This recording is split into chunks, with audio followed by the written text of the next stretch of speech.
need to live in suffering, rejection, or abandon. Abandon. Our family situation will not hinder me from flourishing or from enjoying my journey with the Lord.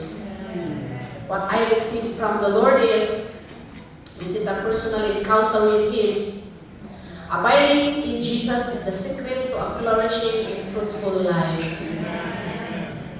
I must not allow my situation to change God's perfect plan.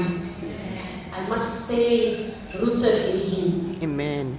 I must be rooted in God's Word because it has the power to prune every obstacles in my life so that I can become fruitful. So, let us not be distracted by the things of this world, but instead, stay connected to our powerful God. That is my very shortcut testimony. And to God be all the glory.